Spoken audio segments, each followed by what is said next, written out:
Empowering listeners from the US to the UK. Live on air with Stephen Cuoco.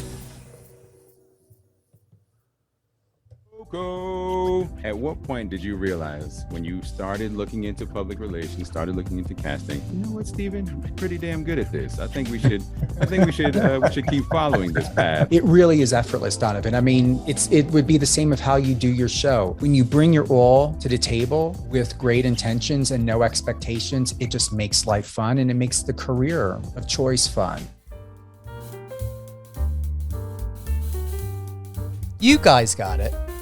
Missed that little part, though, with Donovan, but I know it capped it at the right spot. Got the Cuoco highlighted, and I appreciate that. It's one of the best interviews I ever had on the How Did Show by Donovan Cornetz. He is a voiceover. You've heard of him in a lot of major commercials. Definitely check out his Instagram page. He's awesome. We've got a great lineup today. Big one. This one is extremely special. I greatly appreciate this one. There's my team effort. I knew I had my notes, but I had them on a different screen. A lot of times it'd be great once you guys were to ever see how we have this set up, because it's multiple computers.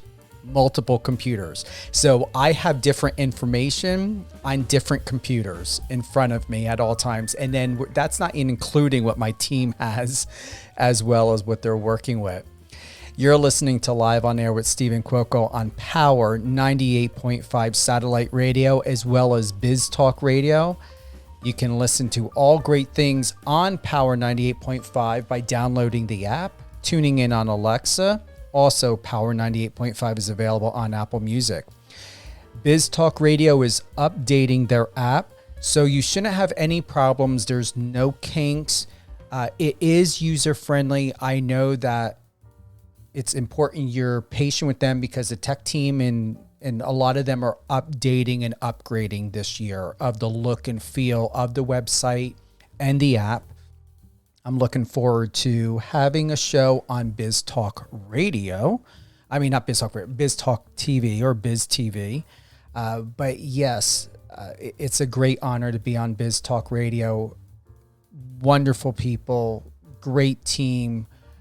Greatly appreciate the opportunity they had given me. And I want to support them the best way possible. And so you can always support them as well to go to either Biz TV or Biz Talk Radio. Head on over to their Instagram. Once again, a lot of improvements, a lot of enhancements are happening. And you're going to be surprised by what you're going to find and what you're going to see. And the television shows are incredible that are on there. Maria Osmond has a show on there. Several reality TV stars has a show on Biz TV. So definitely check it out. I've got with me today someone who came by great recommendation. I'm going to give a shout out first to Mr. Marcos Papadopoulos at Digital Journal. An extremely good friend. We've been friends and colleagues for a very long time. Too many years to count. And I'm glad that there's too many years, because we're going to be adding a lot more years onto this friendship.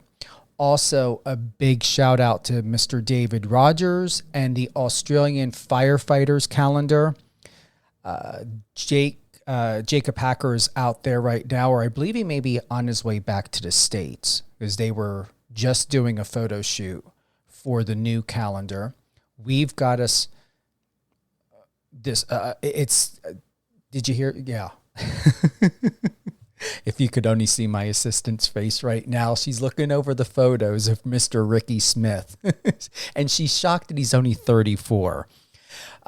He's a firefighter. He's based out of Australia, and we're going to get into a little bit. Now, you guys know I don't do TMZ, but it is a story back that was highlighted on dailymail.com, and it goes to say that here's what the headline reads.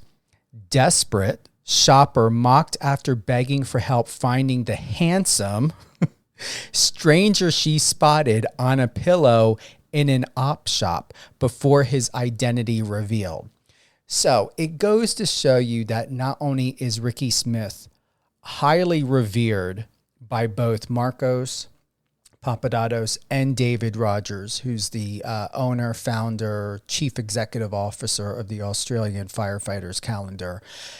But his story, who he is, he's been referenced, or it's been referenced and known that he's a gentle, kind spirit, a very good man. David shared with me that at the time, his girlfriend at the time, Ricky didn't even know that she submitted him to be one of the models on the firefighter calendars. And it's been several years since he's been with them. So that was very interesting. David, shared and highlighted about how Ricky's extremely a kind person. I have it in my notes. Okay, so ex-girlfriend submitted him, and there was something else that I wrote, but we're going to get it directly from him, because sometimes when I write, I scribble, and I don't mean to scribble, but I'm writing so fast because I'm used to talk to text. But other than that, Ricky, do you want to take us back? Was it you're not with the woman anymore, but it was with a girlfriend or who you were with at the time, unexpectedly, unbeknownst, she found out about the opportunity, submitted, David reached out to you. You thought that he was going to want to sell you a calendar, and you had no idea he was calling you because he wanted you to be involved in the calendar, and you turned out being the star of the calendar.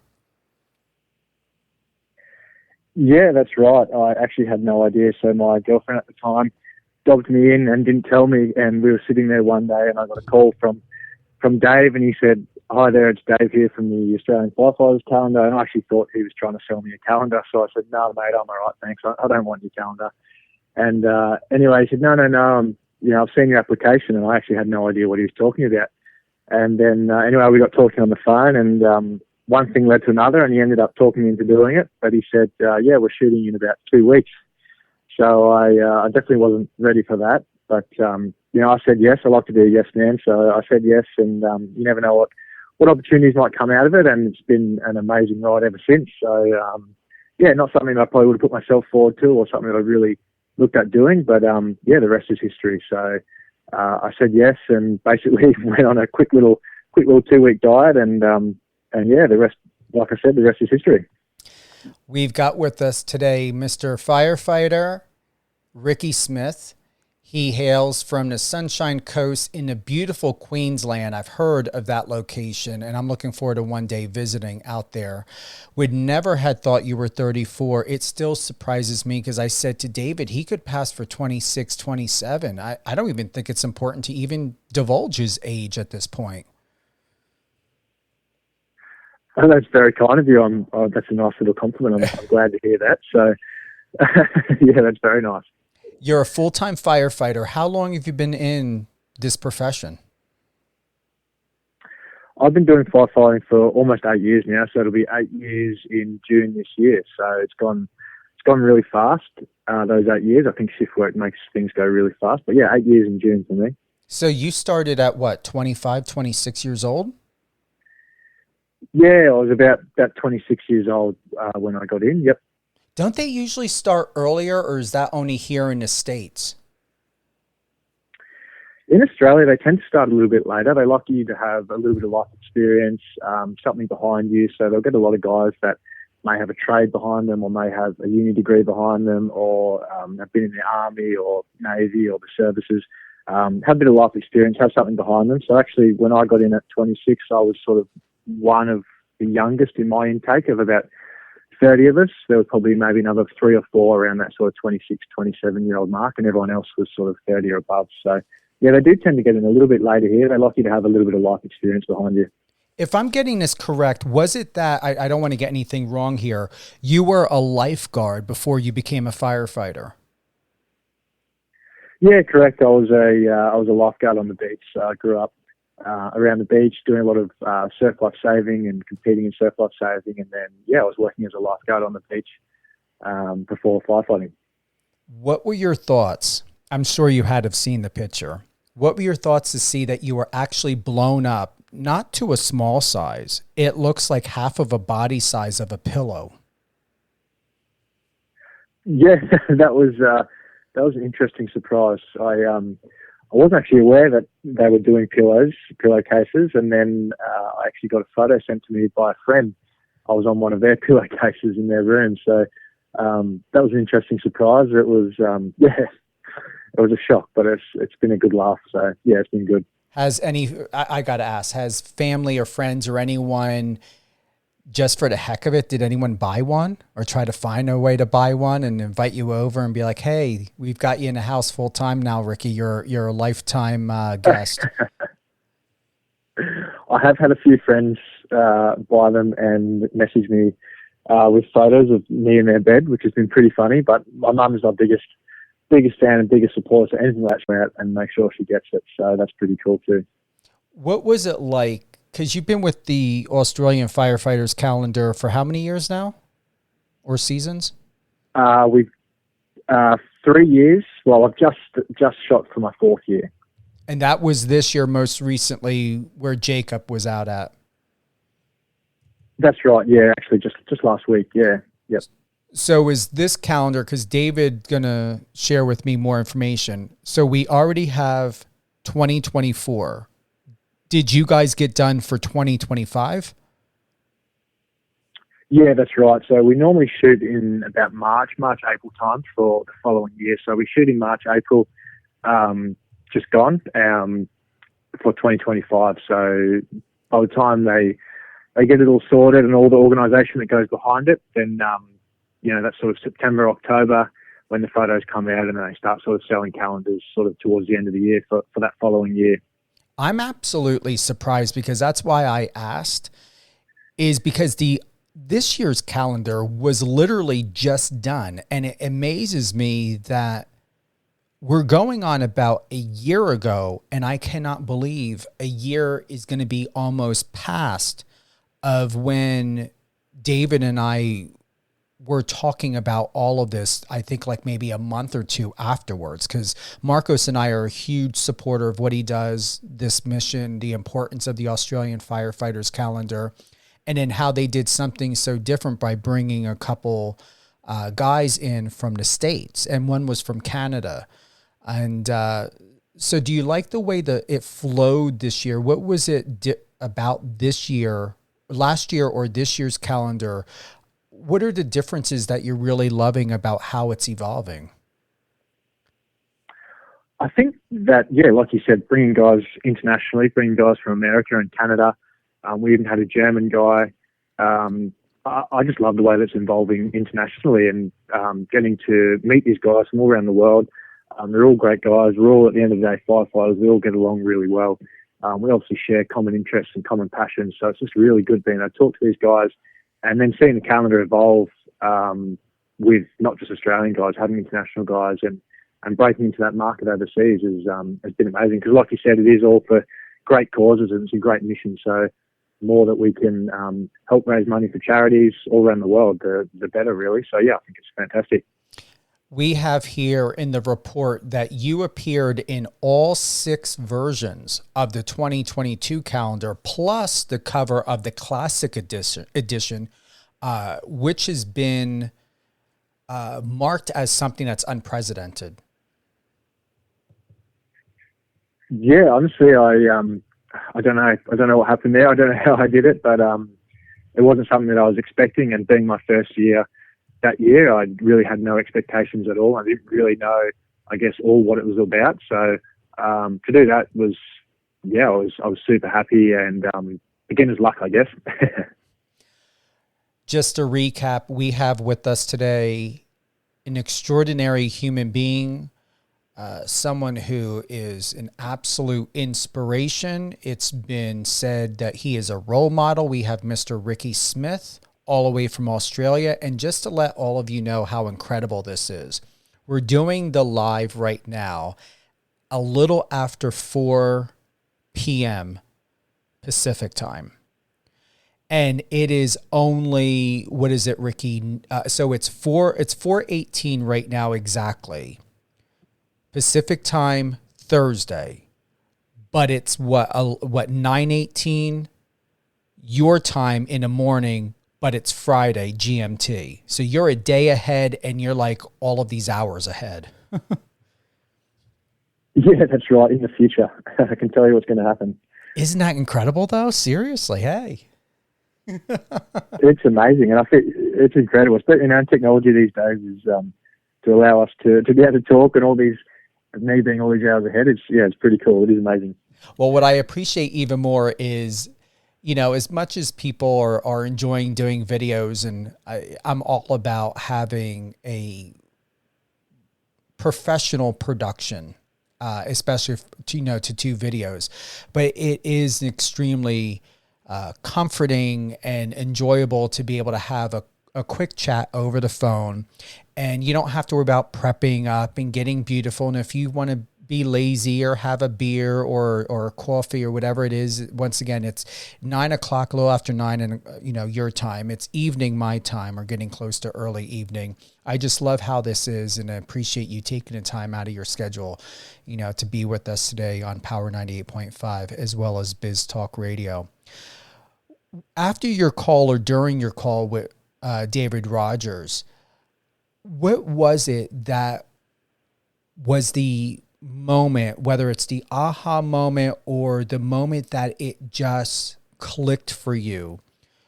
What was it, or what is it still about the Australian Firefighters Calendar that captivates you, that moves you, that wants you to be a part of it? And I'm going to honestly say congratulations on making it to the cover of one of the calendars for the 31-year anniversary. Thanks very much. I appreciate that. I think just once you realise it's a lot bigger than any of us, it's the work that it does, and the charities that it helps, and the people that it helps, and the animals that it helps. It's far, far beyond any of us, and far greater than any of us. And just to be able to actually see that firsthand, and to see the lives that you've changed, and the people that you've helped, and the animals that you've helped, it's just amazing, and you want to keep coming back, and you want to keep being part of it. To do that, it makes you feel good. It's just fantastic. They've raised, I believe it was well over $3 million, right? If not a lot more. Yeah. I think he's well over $3.5 million now he's raised for a whole variety of charities. So really impressive. For those who want to check out their website, it's going to be www.Australian Firefighters Calendar. You got to add the S on that. AustralianFireFightersCalendar.com. From its humble beginnings, the Australian Firefighters Calendar was established in 1993 to support the Children's Hospital Foundation, providing funds for research into childhood burns. Now in its 31st year, the Australian Firefighters Calendar has raised over, here we go, thank you for that, Ricky, nearly $3.5 million for various charities. That is a lot of cash. It is a lot, and it's amazing. It really is. Some of the charities these are supporters of the charities. So we've got Wild Care, we've got Fauna Rescue, Healing Hooves, Safe Haven Animal Rescue Incorporated, ABC Rescue, just to name a few. They're partnered with Coastal Fresh, Event Cinemas, Firebore. It was, did you guys see that? Yeah, I wasn't too sure what the heck that was, but it's a head of a boar. The photo shoot was just recently done. What was your experience like this time around? Was it the same as before, or did you guys celebrate differently? Did you do anything different? Like, without giving too much, is it going to have somewhat of a feel like last year's or this year's calendar, or is it coming out with new stunts, new vibe, new graphics? It's going to be a little bit on last year, but without giving too much away, I think there's going to be some some better stunts and, like you said, some better graphics. And this year for me, I shot with a lot of the international guys. So I shot with Jacob. You're listening to Live on Air with Stephen Cuoco on Biz Talk Radio, biztalkradio.com. Live on Air with Stephen Cuoco airs weekdays at 8 a.m., 12 p.m., and 5 p.m. Eastern, Saturdays at 10 a.m. Eastern, and Sundays at 9 p.m. Eastern. I want to give a big shout out to the entire team at Biz Talk Radio as well as Biz TV. Biz TV, 24/7, shows and more. They're impactful, and it's all about content for today's entrepreneurs, unlocking the power of business knowledge. We want you to connect, learn, and thrive with Biz TV. Also, one of my favorite shows, Elevator Pitch, airs Wednesdays at 8 p.m. Financial Issues, weekdays 9 a.m. on Biz TV. The Big Biz Show, weekdays at 9 p.m. and Meet the Drapers, Thursday at 8 p.m. Don't forget to follow us on social media, LinkedIn, Instagram, Facebook, Twitter, and YouTube. If you want to be a guest on my show, send me an email to unitedangelsdream@gmail.com. That's the name of my public relations firm, United Angels Dream. Send me an email, unitedangelsdream@gmail.com. All great things Stephen Cuoco. Head on over to my website, stephencuoco.com, STEVENCUOCO.com. We love what you're doing. Stay positive, live well, and do things out of the kindness of your heart.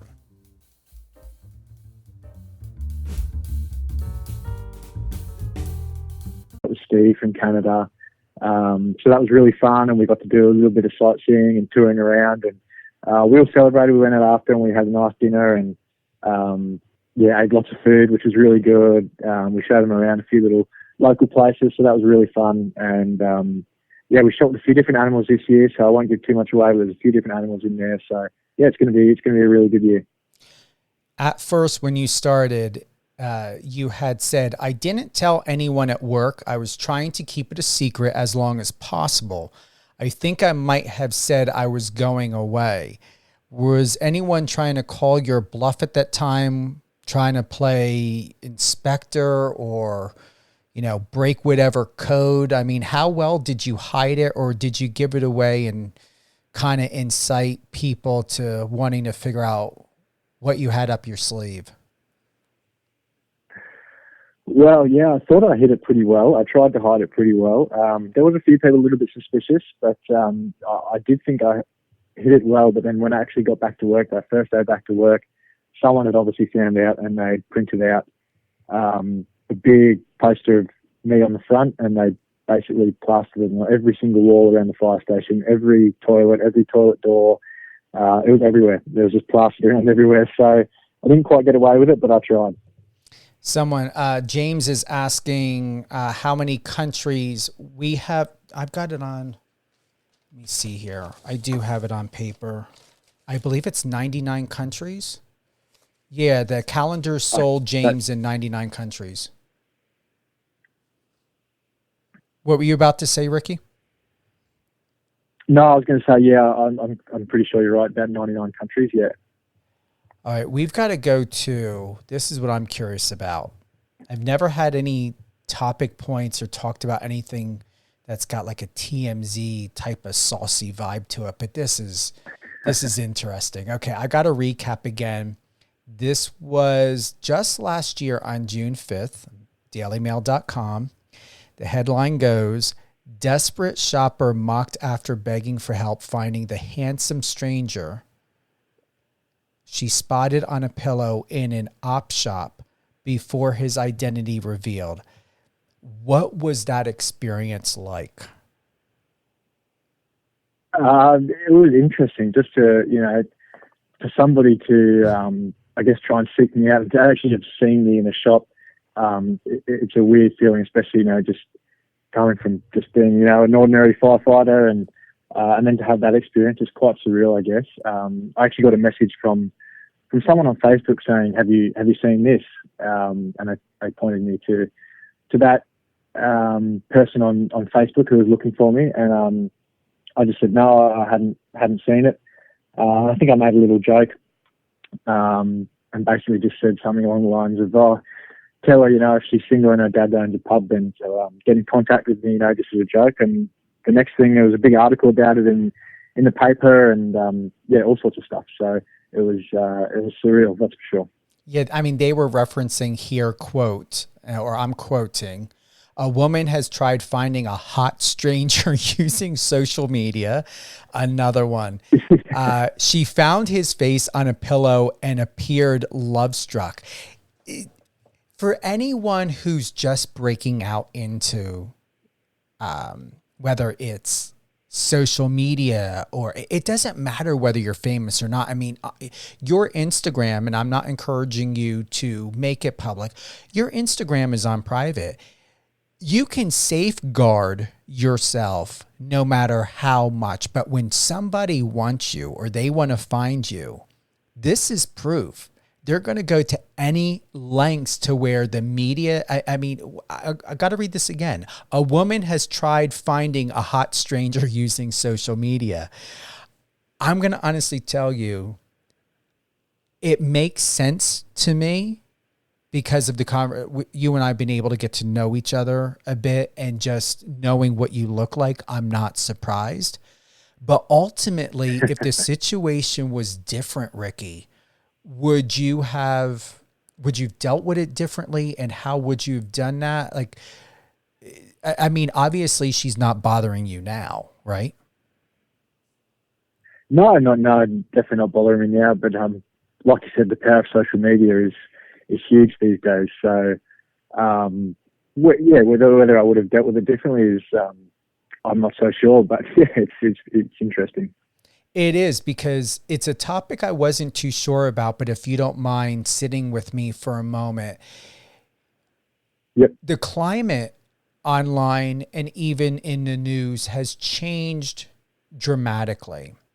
And most people have seen and experienced, as I'm processing this right now, going through my memory data banks of what I'm constantly seeing online, is a lot of vigilante behavior, a lot of attacks, not a lot of support. And it's just amazing, because this just reminds me of how it used to be back in the 70s and 80s and early 90s, to where a lot of this behavior was talked about. It was highlighted about. It was used as a way to fuel sensationalism, to enhance and invoke a celebrity status. It is so much not touched upon or talked about. And I have to reference here where it says, "A young woman has been labeled as desperate and sad after trying to track down a handsome stranger using the power of Facebook." But the fact of it is these things still happen. Just a lot of people are not talking about it as much anymore. So was this your first and last? Have you had other friends? Have you shared, speaking with other people, like other firefighters, not necessarily the Australian Firefighters Calendar models, but other men, even in the gym? Was this the first time this has ever touched your life, or are you or people that you're close to, Ricky, familiar with this type of sort of behavior? Look, I think it happened, like you said, I think it does happen a little bit. It's just not really probably as talked about. So I think once that article came out, it definitely opened up a conversation for myself and colleagues and friends. And I definitely think it then was learned that it actually does happen a bit. It's probably, like you said, just not talked about. So yeah, it's interesting, and it's if you do want to find someone, how do you find someone these days? I guess it is all through social media. It definitely happens, and it's definitely, I think a lot of people are experiencing it. I just interviewed Gatsby. Oh my goodness. He created a new app. It's called Gatsby. Let me see. Yep. Do I have his last name at all. Gatsby Frimpong. So he was just on my show the other day, yesterday to be exact. And he's huge in tech. He worked for Google. He was with Microsoft, and now he's independent. He's out in Silicon Valley. And I was going through online with him when I was in the live interview, and just wanted to have that experience with him of joining the app and getting that kind of like that in-person feel, Ricky, with him. And what comes up is, I never knew this. I don't do it, but I never knew this, is he had stated for security reasons, he highly recommends people not to use their name or their full name as their username online. Now, I'm going to say, because I'm in public relations and media, I feel for me, it works. It has to work. I hold a different caliber. To call myself something else or a stage name just doesn't work for me. And I'm not scared of that. Now, when it comes to my apps or accounts,